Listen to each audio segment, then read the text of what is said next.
Everyone welcome back to my YouTube channel success Mantra. ये जो EVS की एनसीईआरटी सीरीज़ चल रही थी क्लास थर्ड, ये लास्ट यूनिट स्टार्ट हो रही है, यूनिट 4 थिंग्स अराउंड अस।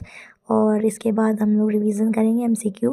तो चलिए स्टार्ट करते हैं। इसमें यूनिट 4 में 3 चैप्टर हैं आपके, 10, 11 एंड 12। तो चैप्टर 10 स्टार्ट करते हैं। चैप्टर 10 में आपके है दिस वर्ड ऑफ थिंग्स। ठीक है, let's take a look around अस।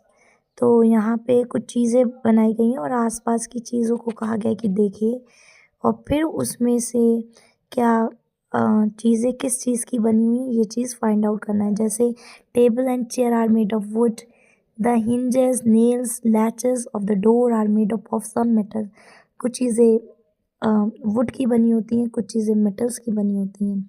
ठीक है, तो कौन कौन सी चीज़ें आपको इस पता ही है कि जो है hinges, nails, कीलें और जो डोर के लैचेस होते हैं वो सब किसके बने होते हैं, मेटल्स के बने होते हैं। अब do you know metals are extracted carefully from certain rock and sediment called ore dug up from inside the earth। तो जो मेटल्स होता है वो कहाँ से जो है एक्सट्रैक्ट किया जाता है, तो ये करा जाता है ओर से। तो ये याद रखिएगा वर्ड ओर। ठीक है, तो ओर से मेटल को एक्सट्रैक्ट किया जाता है केयरफुली। अब जो है दूसरी चीज़ जो याद रखने वाली है वो चीज़ है iron, copper, aluminium, gold, silver, mercury in a thermometer और alloy such as steel, brass and bronze। alloys are mixture of metal। तो कुछ यहाँ पे मेटल के नेम दिए गए हैं, जैसे कि आपके आयरन है, आयरन मेटल है, जो साइंस स्टूडेंट उनको पता है लेकिन फिर भी याद रखने वाली चीज़ है। कॉपर है, मेटल है, एल्युमिनियम है, मेटल है। आपका जो है जो गोल्ड एंड सिल्वर होता है वो भी आपका क्या आ जाएगा, मेटल में आ जाएगा। ठीक है, मरकरी, मरकरी भी आपका मेटल होता है, मरकरी भी मेटल होता है। मरकरी कहाँ होता है, आपके थर्मामीटर में होता है। ठीक है, एलॉय की बात करें, एलॉय क्या होते हैं, जो दो मेटल होते हैं उनको जो है मिक्स किया जाता है। ठीक है, और तो वो बनता है एलॉय। जैसे यहाँ पे 3 एलॉय दिए गए, स्टील, ब्रास एंड ब्रॉन्ज। तो याद रखिएगा, steel, brass and bronze are example of alloy. कोई भी दे दिया गया कि इसमें से जो आपके एलॉय कौन से हैं, तो A B C and D all, तो ये ऑल हो जाएगा। ओके, चलिए आगे बढ़ते हैं। फिर है सी थ्रू दी मटेरियल्स। फिर यहाँ पे बात आ रही है ट्रांसपेरेंट, ट्रांसल्यूसेंट और ओपेक की। कुछ से हमें बहुत क्लियरली दिखता है, लाइट पास हो जाती है, तो उसे हम कहते हैं ट्रांसपेरेंट। जिससे लाइट कुछ पास हो, दिखता है पर थोड़ा कम दिखता है, तो वो जाता है ट्रांसल्यूसेंट। और जिससे लाइट बिल्कुल भी ना पास हो, बिल्कुल भी आर पार ना दिखाई दे, तो उसे कहते हैं ओपेक। ठीक है, तो ये 3 वर्ड आप याद रखिएगा, ट्रांसपेरेंट, ट्रांसलूसेंट एंड ओपेक। जैसे वुड, तो वुड क्या है, वुड क्या है आपका, ओपेक है। अब यहाँ पे इन्होंने कुछ एग्जाम्पल भी दिए हैं, देखिए यहाँ पे लिखे भी हैं। Things that can see through are called transparent, most kind of glasses are transparent. तो ये जो ग्लासेस होते हैं वो सब क्या होते हैं, ट्रांसपेरेंट होते हैं। You can see through glass, but you cannot see through wood। Materials that you cannot see through are called opaque। Glass is transparent, but wood is opaque। तो ये assertion reason में आपसे बहुत अच्छा इससे क्वेश्चन बनेगा। पहले एक assertion दे देंगे कि glass is transparent, but wood is opaque, और उसका reason दे देंगे कि we through light passes through the glasses, या we see through glass, but we do not see through the wood। तो दोनों assertion is E and R is correct, and assertion is the correct explanation of and reason। ठीक है, तो ये आपके जो है ऐसे करके स्टेटमेंट बनेंगे। फिर some things are in between, that is you can see through them only partially, तो उन्हें हम कहते हैं ट्रांसल्यूसेंट। तो आप जो नोट बना रहे हैं उसमें ये तीनों वर्ड लिख लीजिए और विद एग्जाम्पल लिख लीजिए। असर्शन रीजन बेस्ड क्वेश्चन में यहाँ से पूछा जाता है, पूछा जाएगा। Okay,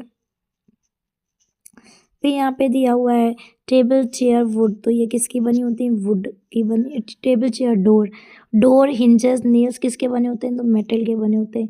window panes, light bulb किसके बने होते हैं, तो ग्लास के। विंडो पेन का मतलब जो, जैसे ये विंडो बनी है और उसके अंदर जो शीशा लगा होता है। ठीक है, इलेक्ट्रिक स्विचेस तो वो प्लास्टिक के बने होते हैं। Where do we all materials come from, तो वुड कहाँ से आता है, तो ट्री से आता है। Glass is mostly made of sand, तो ये याद रखिएगा। डू यू नो कि जो ग्लास होता है वो आपका किसके बना होता है, सैंड का बना होता है। ओके, चलिए फिर आगे बढ़ते हैं, आगे देखते हैं। wood, metal, plastic, cloth and gas. Gently tap on the spoon on each of them. Listen to the sound that each of them makes. Make your own words to describe. Try to capture. मतलब यहाँ पे जो है sound से related बात हो रही है, ठीक है, कि हर ऑब्जेक्ट पे साउंड क्या होगी, डिफरेंट होगी, आवाज़ें अलग अलग आएंगी. Wood is hard and rigid while fabric is soft and flexible.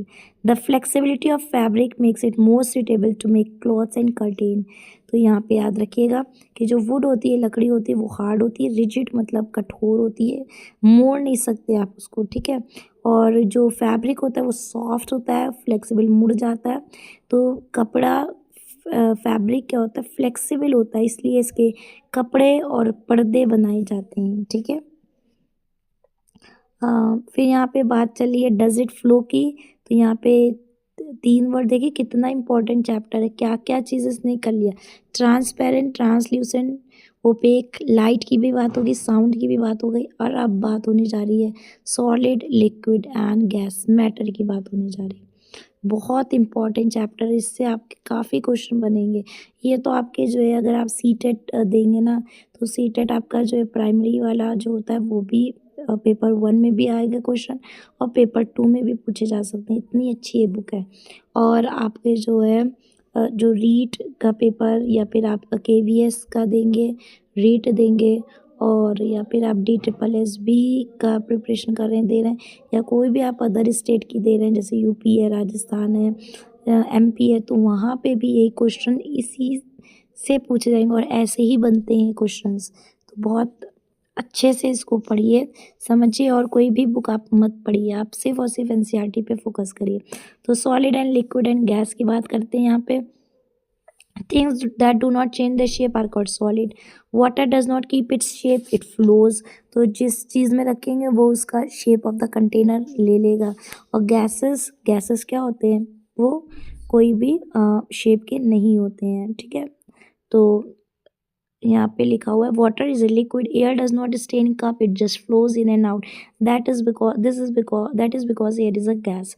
तो यहाँ से असर्शन रीजन भी क्वेश्चन बनेंगे. चलिए, सॉलिड, लिक्विड और गैस की आई होप आपको प्रॉपर्टी अच्छे से पता है. फिर भी अगर देखना है तो सॉलिड क्या होती है, रिजिड होती है, ठीक है. लिक्विड क्या होता है आपका जो है फ्लो करता है. गैस क्या हो जाता है, फ्लो करता है. जो सॉलिड में होते हैं, जो पार्टिकल्स होते हैं वो पैक्ड होते हैं. लिक्विड में क्या होते हैं, थोड़े से दूर दूर होते हैं. और गैस में क्या होते हैं, बहुत दूर दूर होते हैं पार्टिकल्स, ठीक है. इसमें अगर बात करें स्पेस की, तो इसमें स्पेस सबसे कम होता है पार्टिकल के बीच में. इसके बारे में बात करें तो इन कंपैरिजन टू सॉलिड थोड़ा ज़्यादा होता है, लेकिन इन कंपैरिजन टू गैस कम होता है. और इनमें क्या होता है, जो स्पेस होता है बीच में वो बहुत ज़्यादा होता है, ठीक है. चलिए, फिर बात यहाँ पे करी गई है. फिर आते हैं नोट टू द टीचर में. देखिए ये भी, इससे भी कुछ बनेगा, इम्पॉर्टेंट है. चलिए पढ़ते हैं. Material like rubber, fibre and wax could be naturally produced by the plants and animal, but similar materials are also made artificial.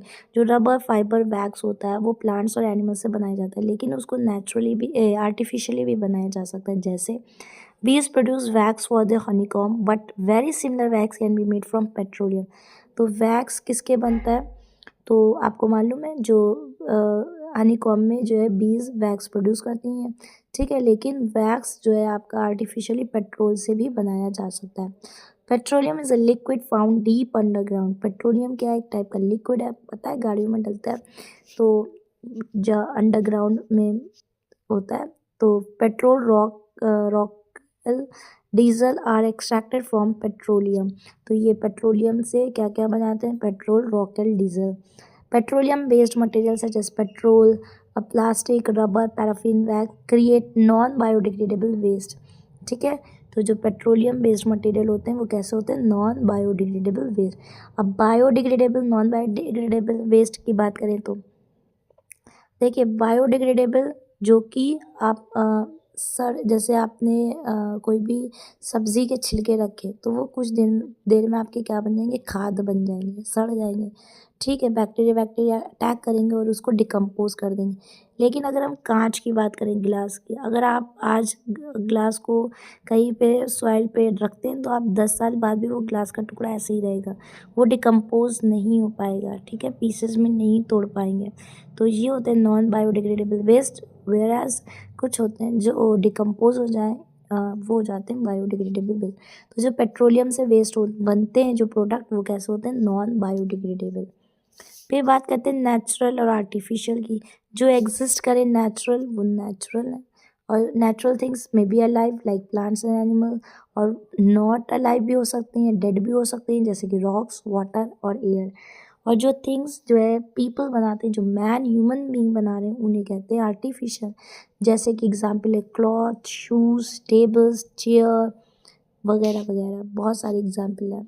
ठीक है, इस तरीके से ये चैप्टर ख़त्म होता है आपका, और आई होप इस चैप्टर से आपने बहुत कुछ सीखने को मिला होगा। ये चैप्टर बहुत इंपॉर्टेंट एग्ज़ाम के पॉइंट ऑफ व्यू से, तो एक बार अपनी सेल्फ रीडिंग भी करिएगा। अगर कोई क्वेश्चन है आपका तो आप कमेंट बॉक्स में कमेंट करके बता सकते हैं, लेकिन अगर आपको कंटेंट पसंद आ रहा है तो आप अपने चैनल सक्सेस मंत्रा को सब्सक्राइब कर सकते हैं, ताकि आपको ऐसी अपडेट मिलती रहे।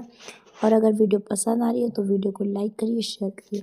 Thank you for watching.